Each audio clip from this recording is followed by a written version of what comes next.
First index को जो कि हैदर है उसको रिमूव किया, तो बचा क्या, सिर्फ हमजा जो कि second index of the array है। ये दो मेथड हो गए जावास्क्रिप्ट के, स्प्लाइस और स्लाइस। स्लाइस क्या करता है, कॉपी करता है, और स्प्लाइस करता है रिमूव। अगर इन कुछ जावास्क्रिप्ट के फंक्शंस में अगर किसी को कोई मसला है तो वो बता दें, किसी को कोई क्वेश्चन नहीं? Is there any specific function in JS that takes only one parameter to remove a specific element just like pop in Python? Yep, भी है। मैं वो उसी पर आ रहा हूँ। यहाँ पर आ जाते हैं अब, removing, inserting, extracting elements from the array. अब मैं यहाँ पर आया अपने कोड में, यहाँ पे मैंने लिखा स्टूडेंट्स डॉट पॉप। अब पॉप का फंक्शन क्या करता है, removes the last element from an array and returns it. ठीक है, मैंने कहा पॉप क्या करेगा, अब स्टूडेंट्स की जो एरे में से वो पॉप आउट कर देगा लास्ट इंडेक्स को। पॉप का फंक्शन क्या करता है, वो last element of the array को रिमूव कर देता है। जिस तरह यहाँ पे एक बच्चे ने सवाल भी पूछा था, असद ने, कि भाई पाइथन में एक फंक्शन होता है जिसमें वो सिर्फ सिंगल एलिमेंट्स को रिमूव कर देता है, उसी तरह जावास्क्रिप्ट में भी है पॉप का फंक्शन जो कि last element of the array को रिमूव कर देता है। अब मैं कंसोल करता हूँ इस स्टूडेंट्स की एरे को।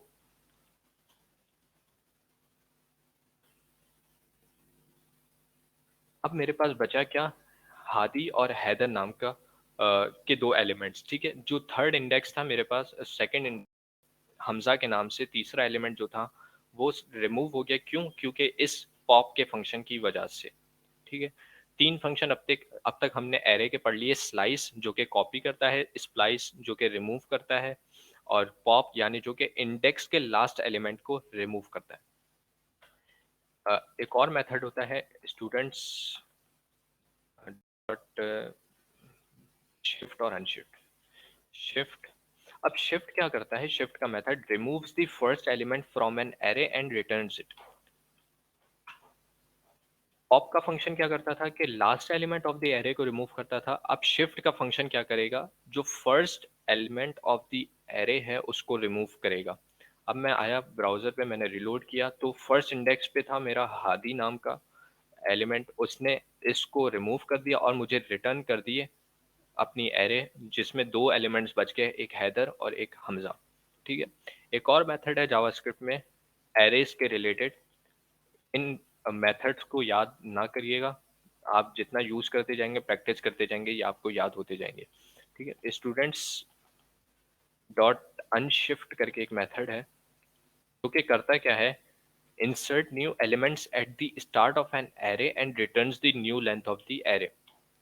तो अनशिफ्ट का क्या मेथड काम करता है कि जो आपका फर्स्ट इंडेक्स है ना, जैसे यहाँ पर मेरी स्टूडेंट्स की एरे है, उसमें हादी फर्स्ट एलिमेंट है, तो वो क्या करेगा, हादी से पहले जो भी मैं वैल्यू यहाँ पे पास करूंगा, लेट्स सपोज मैं यहाँ पे पास कर देता हूँ हारून करके। ठीक है, अब क्या करेगा, वो हादी से पहले जाएगा, एरे में जाएगा, फर्स्ट इंडेक्स ढूंढेगा और फर्स्ट इंडेक्स से पहले इस वैल्यू को स्टोर कर देगा। अब मैं आया, मैंने ब्राउजर पे रिलोड किया और यहाँ पर मुझे हादी से पहले तो तीन वेरिएबल, लेट्स सपोज मैं बिफोर आफ्टर करके दिखा दूँ आपको, console dot log before students, और मैं यहाँ आके आफ्टर कर देता हूँ, आफ्टर। अब यहाँ पे आप देख रहे होंगे बिफोर में कि तीन एलिमेंट्स थे मेरे पास इंडेक्स में, लेकिन मैंने जैसे ही अनशिफ्ट का मेथड यूज किया तो हारून के वेरिएबल को उसने स्टोर कर दिया। हारून नाम का एक एलिमेंट था, उसको स्टोर किया और इसके बाद जाके मेरे जो एरे थी स्टूडेंट्स की, उसको यहाँ पे पेस्ट कर दिया। अगर यहाँ तक किसी को कोई एरे के मेथड्स में कोई सवाल हो तो वो पूछ लें, क्योंकि यहाँ पे एरे का टॉपिक एंड हुआ।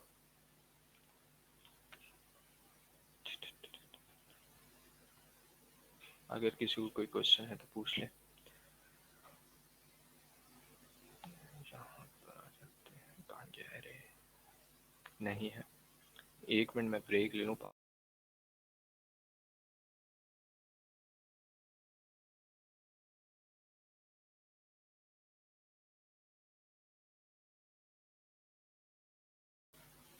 अगर कोई साथ साथ प्रैक्टिस वगैरह कर रहा है तो वो भी बता दें, और किसी को अगर साथ ही में कोई मसला हो रहा हो तो वो पूछ लें। सही हो गया, एरे का टॉपिक यहाँ पे एंड हुआ। इसके बाद एरे फॉर लूप्स पे आ जाते हैं। लूप्स भी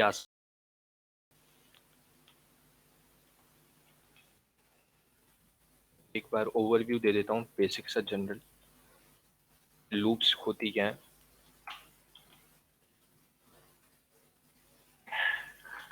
मैंने लिखा for var i is equals to 0, i is lesser than 3, i plus plus. मैंने यहाँ पे कंसोल डॉट लॉग किया फॉर लूप, ठीक है। और मैं यहाँ पे आई को मैंने रिलोड किया टैब को। अब मुझे यहाँ पे नजर आया। पहले तो ये बता दो लूप क्या करता है। लूप करता है आपके जितने भी एलिमेंट्स है उस पे लूप आउट करता है, यानी उसको मल्टीपल टाइम्स रिपीट करता है। रिपीटेशन ऑफ एनी एलिमेंट या जो भी आपने उस ब्लॉक के अंदर डिफाइन किया हो इस ब्लॉक के अंदर, ठीक है। अब मैं आया, मैंने एक फंक्शन यूज किया। मैं दोबारा से एक बार बता दूं, एक मैंने फॉर के नाम से एक कीवर्ड है, रिजर्व वर्ड है जावास्क्रिप्ट में, फॉर, जो कि काम करता है एज अ लूप के तौर पर। मैंने लिखा वार आई। एक मैंने वेरिएबल डिक्लेयर किया जिसकी वैल्यू मैंने इनिशियलाइज कर दी 0, कि जब भी लूप स्टार्ट हो, मैं यहाँ पे as a starting variable initialization होगी कि कहाँ से आपकी लूप स्टार्ट होगी। फिर आप यहाँ पे कंडीशनल स्टेटमेंट देते हैं, स्टेटमेंट कि क्या कंडीशन है कि कब जाकर आपकी लूप ब्रेक हो, कब लूप खत्म हो, आपका प्रोग्राम कब लूप से बाहर है। और यहाँ पे आप इंक्रीमेंट या डिक्रीमेंट पास करते हैं अपने इस एलिमेंट, इस इनिशियलाइज जो आपने वेरिएबल किया है उसको, ठीक है। मैं आता हूँ यहाँ लिखता हूँ फॉर वेरिएबल आई मैंने डिक्लेयर किया, उसकी वैल्यू मैंने इनिशियलाइज कर दी 0। अब मैंने यहाँ पे कंडीशन पास की, क्या पास की कि भाई अगर आई की वैल्यू लेसर देन 3 है तो लूप चले, वरना ये लूप ना चले। मैंने यहाँ पे इंक्रीमेंट कर दिया कि आई की जो भी करंट वैल्यू है उसमें इंक्रीमेंट बाय 1। डबल प्लस का मतलब है, मैं एक और कॉन्सेप्ट बता दूं, डबल प्लस का मतलब है एक एलिमेंट के बाद मैंने लिखा डबल प्लस, तो इसका मतलब क्या है, इंक्रीमेंट बाय 1, ठीक है। और इसे कहते हैं पोस्ट इंक्रीमेंट, जो कि इक्वल्स टू होता है i is equals to i plus one. या तो आप i is equals to i plus one लिख दें,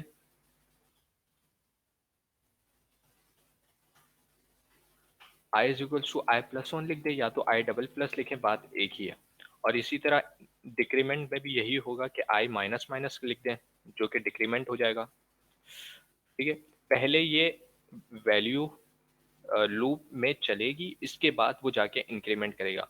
और एक और चीज होती है प्री इंक्रीमेंट, जो कि पहले इंक्रीमेंट करता है 1। मैं दोनों की एग्जांपल आपको बता भी दूंगा। लूप में मैं लिखूंगा प्लस प्लस आई, यानी पहले वो आई की वैल्यू में इंक्रीमेंट करेगा, उसके बाद लूप चलेगी। अब आ जाते हैं, मैं यहाँ पर मैंने लूप चलाई, मैंने यहाँ पे कहा कि आई की वैल्यू में प्लस हो जाए, और लूप चल गई। और उसमें क्या फंक्शन परफॉर्म हो रहा है, कंसोल लॉग हो रहा है, जो कि फॉर लूप की स्ट्रिंग को रेंडर करा। मैंने यहाँ पे रिलोड किया, फॉर लूप 0। 0 क्या है कि जो भी आई की वैल्यू है, आई की वैल्यू 0 है, 1 है और 2 है, ठीक है।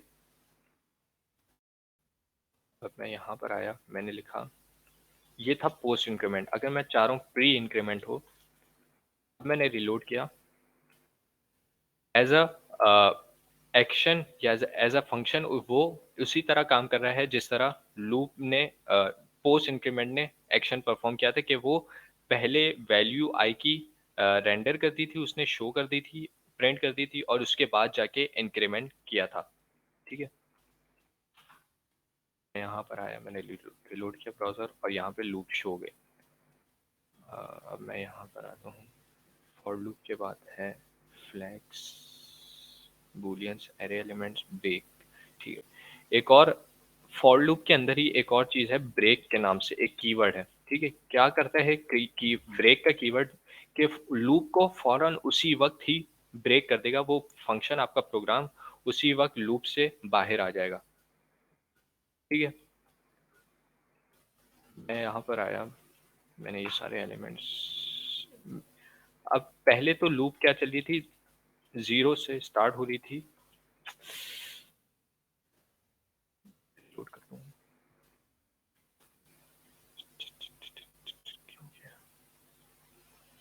पहले लूप स्टार्ट हो रही थी 0 से लेकर 2 तक। अब मैं यहाँ पे आया, मैंने ब्रेक का एक कीवर्ड यूज कर लिया।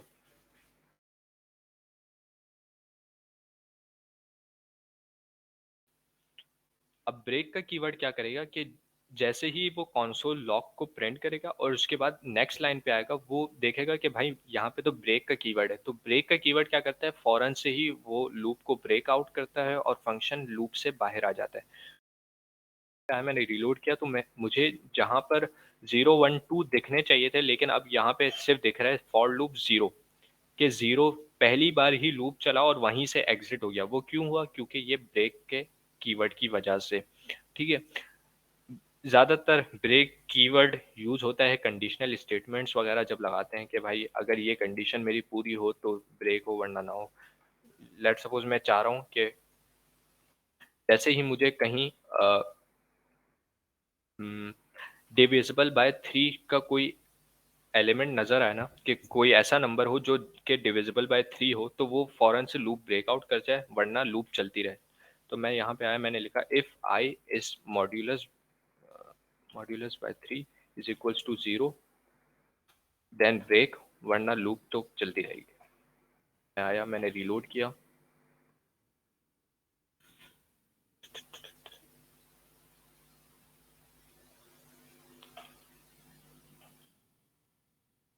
अच्छा, ये 0 से स्टार्ट हो रहा है, यहाँ पे मैं 6 कर देता, 7 कर देता हूँ। अब क्या हुआ कि मैंने जो इनिशियलाइज की थी वैल्यू वो की थी 1 से स्टार्ट, आई की वैल्यू मैंने 1 दी थी। मैंने कहा था कि 1 से लेकर लेसर देन 7 तक लूप चलती रहे। ठीक है, लेकिन मैं यहाँ बॉडी में आया, मैंने कंसोल पहले करवा लिया, इसके बाद मैं इफ कंडीशन लगाई मैंने कि अगर आई की वैल्यू डिविजिबल बाय 3 हो तो वो ब्रेकआउट कर जाए वरना लूप चलती रहे। तो पहले आई की वैल्यू 1 हुई, लूप चल गई। नेक्स्ट आया, आई की वैल्यू 2 हुई, लूप चल गई। आई की वैल्यू जैसे ही 3 हुई, उसने चेक की कंडीशन के भाई 3 डिविजिबल बाय 3 है, बिल्कुल है, तो वो उसने यहाँ पर लूप को ब्रेकआउट कर दिया। उसके बाद के जितने भी एलिमेंट्स थे, जैसे 4 आना था, 5 आना था, 6 आना था, उसने वो शो नहीं किया। ठीक है, यहाँ पर आई गेस फॉर लूप समझ आ गई होगी आप सबको कि ब्रेक स्टेटमेंट क्या होती है, ब्रेक का कीवर्ड, और फॉर लूप क्या होता है। उसके बाद आ जाते हैं चेंजिंग केस, कैपिटलाइज वगैरह, ये सारी चीज़ें हैं। किसी को कोई क्वेश्चन है? सर जी जी। सॉरी सर, मैं पूछ रहा था, आपने पोस्ट और प्री इंक्रीमेंट जो समझाया था वो समझ नहीं आया, वो मतलब उसकी बात लॉजिकली समझ नहीं आई कि वो कौन सा कहाँ यूज होगा। सही,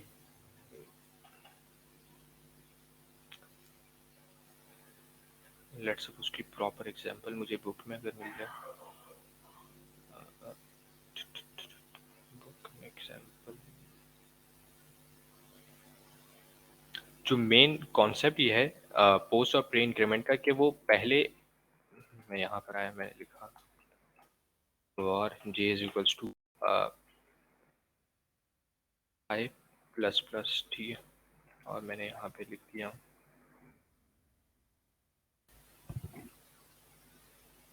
console dot log j 1 plus plus 2 plus plus 2 plus plus यानी 3 हो जाएगा।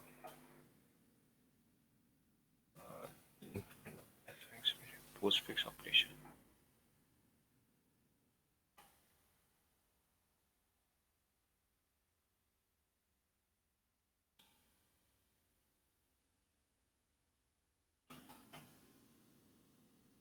मुझे यहाँ पर 2 शो हो रहा है, हालांकि मैंने यहाँ पर इंक्रीमेंट कर दिया है। ठीक है, यहाँ पे अब मैंने इंक्रीमेंट नम में मैंने इंक्रीमेंट किया कि भाई नम की वैल्यू में मुझे प्लस हुआ हुआ नंबर मिले।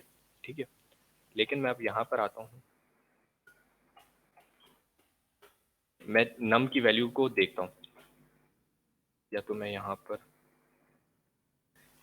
मैंने यहाँ पर क्या किया, मैं आपको बेसिक्स दोबारा से बताता हूँ कि एक मैंने वेरिएबल इनिशियलाइज किया जो कि जिसकी वैल्यू मैंने 2 दे दी, ठीक है। फिर इसके बाद एक और वेरिएबल इनिशियलाइज किया जो कि मैंने जिसका नाम रखा j, और उसके अंदर मैंने वैल्यू क्या स्टोर की कि नम, यानी जो नंबर की वैल्यू हो यानी 2 है, उसमें पोस्ट इंक्रीमेंट करो, यानी पहले वो नम की वैल्यू को इस वेरिएबल में स्टोर कर देगा, इसके बाद जाके इंक्रीमेंट करेगा। तो मैंने जिस तरह देखा कि नम की वैल्यू को इसने स्टोर कर दिया, तो ब्राउजर में मुझे कंसोल में क्या मिल गया, 2, ठीक है। हालांकि नम की वैल्यू तो 3 हो चुकी है, लेकिन उसने स्टोर क्या की, 2। लेकिन अगर मैं प्री इंक्रीमेंट करता हूँ, लेट्स सपोज अगर एग्जांपल वर्क कर जाए, और यहाँ पे मुझे दोनों में 3 मिल रहे हैं, क्यों मिल रहे हैं कि उसने इस वेरिएबल में स्टोर करने से पहले इंक्रीमेंट किया, किस में, नंबर में, और फिर जाके जे में स्टोर की। अगर यहाँ पे कॉन्सेप्ट क्लियर हुआ तो, जिसने सवाल किया था, ठीक हो गया सर, कि पहले पोस्ट इंक्रीमेंट में बाद में इंक्रीमेंट करता है और प्री में पहले इंक्रीमेंट करता है, जो कि मैंने अभी वेरिएबल में इनिशियलाइज करके आपको समझा दिया। इसके बाद क्या टॉपिक है, ओहो।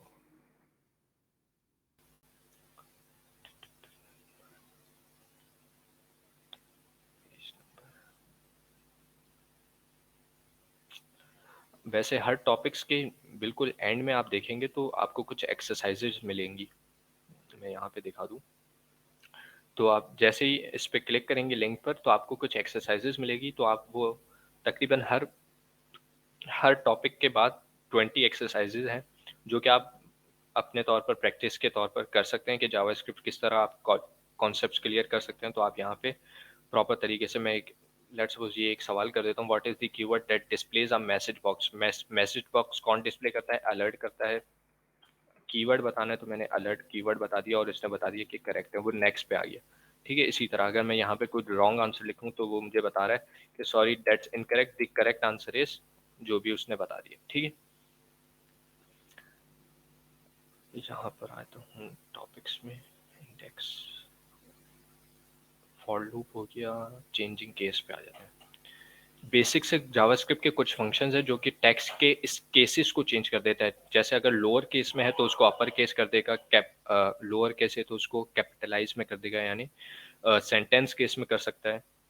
मैं यहाँ पर मैंने लिखा कंसोल, बल्कि मैंने लिखा let name, user name is equals to, name is equals to HADI, small में मैंने लिख दिया।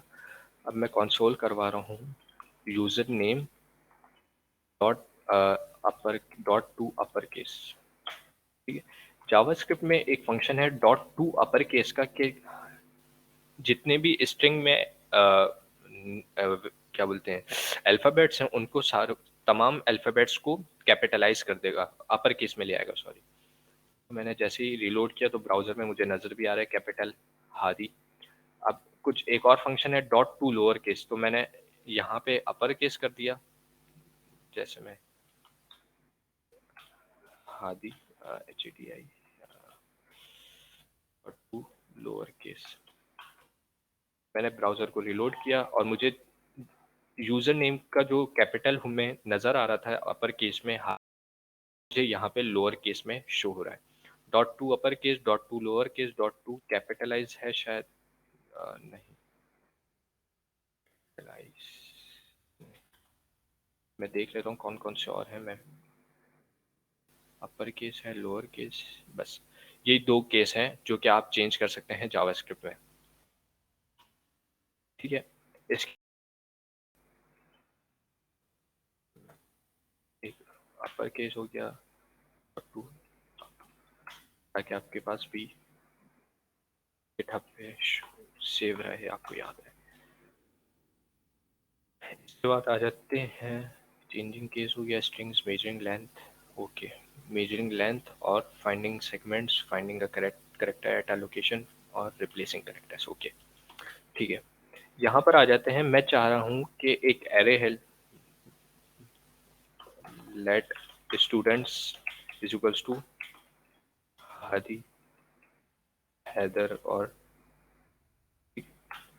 हमजा दोबारा लिख देते हैं बजाय कॉपी करने के।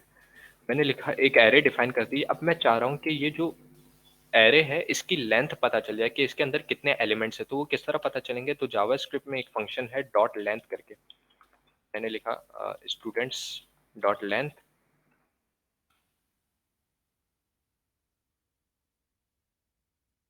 क्या हो गया, मैंने क्या किया,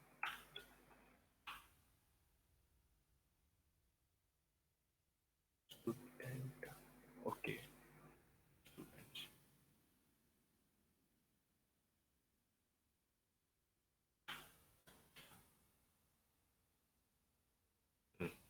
स्टूडेंट की जो एरे है, मैंने पहले वेरिएबल के नेम में गलती कर दी थी। स्टूडेंट्स डॉट लेंथ कर दिया, यानी इसके अंदर स्टूडेंट की एरे के अंदर जितने भी एलिमेंट्स हैं मुझे उसकी लेंथ मिल जाएगी, यानी उस जितने भी एलिमेंट्स हैं वो पता चल जाएंगे। तो 3 एलिमेंट्स से मुझे लेंथ पता चल गई एरे की, ठीक है।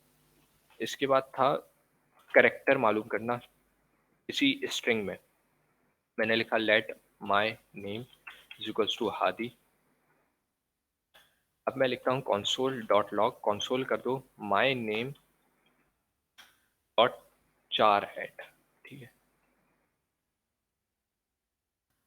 या सेकंड पे अब मैं ये फंक्शन डॉट चार ऐड करता क्या है, ये बता देता है आपको, ढूंढ के लाता है करेक्टर ऐड, यानी जो मैं इंडेक्स नंबर पास कर रहा हूँ वो जाएगा स्ट्रिंग में और ढूंढेगा कि इस इंडेक्स नंबर पे कौन सा अल्फाबेट है या कौन सा अल्फाबेट है, ठीक है। तो मैं यहाँ पर आया माय नेम के अंदर और मैंने चार ऐड का फंक्शन यूज किया जिसमें मैंने डिक्लेयर किया कि सेकंड इंडेक्स पर कौन सा एलिमेंट है। तो मुझे अल्फाबेट है तो वो मुझे नजर आ गया कि डी है, और आई गेस ब्राउजर पे भी यही शो हो रहा है डी, ठीक है। ये हो गया चार ऐड। इसके बाद रिप्लेसिंग का था,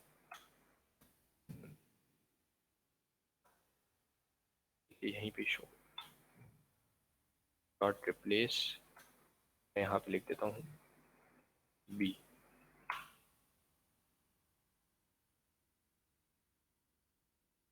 यहाँ पे let replace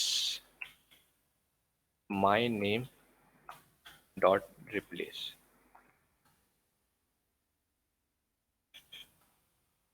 console dot log replaced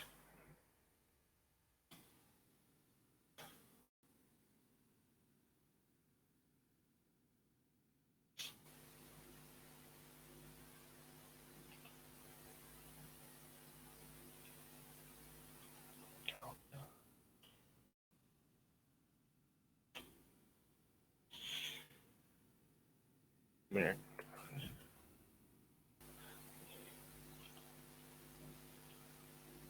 dot replace wait की replacing factors dot replace text dot replace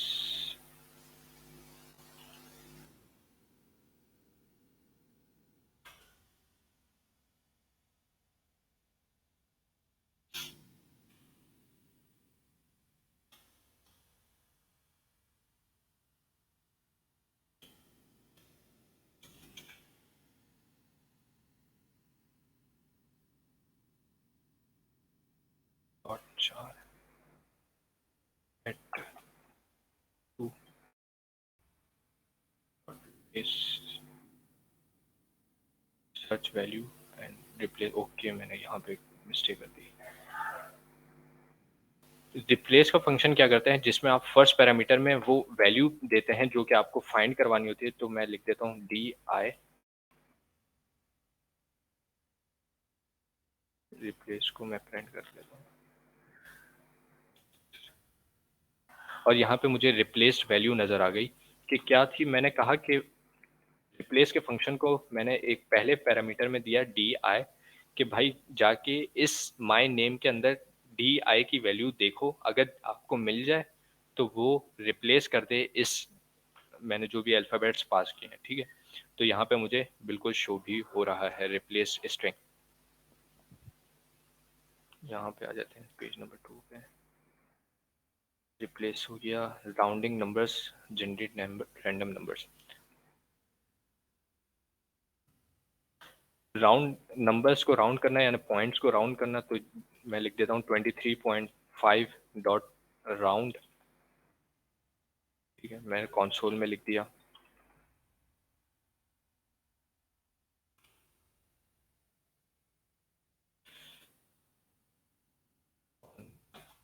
late num equals to num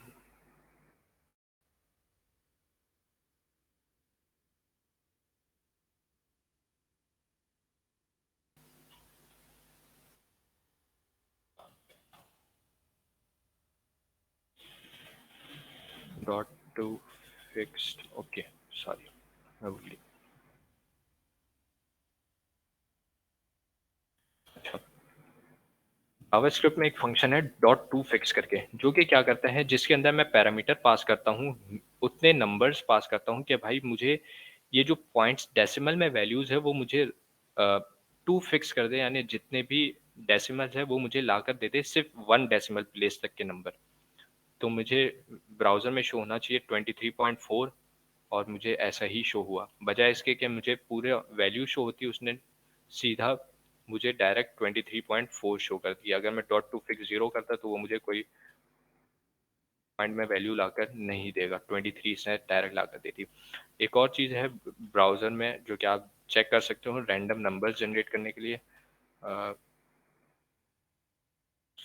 dot log and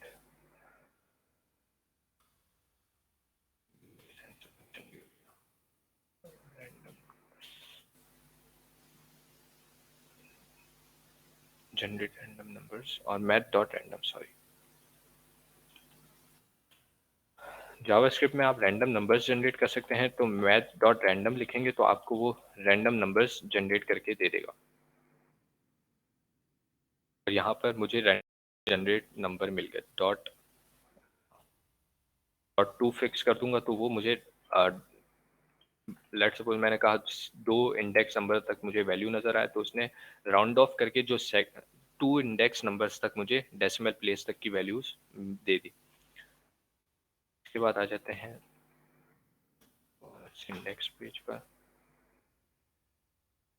12 बज गए, सेट हो गया।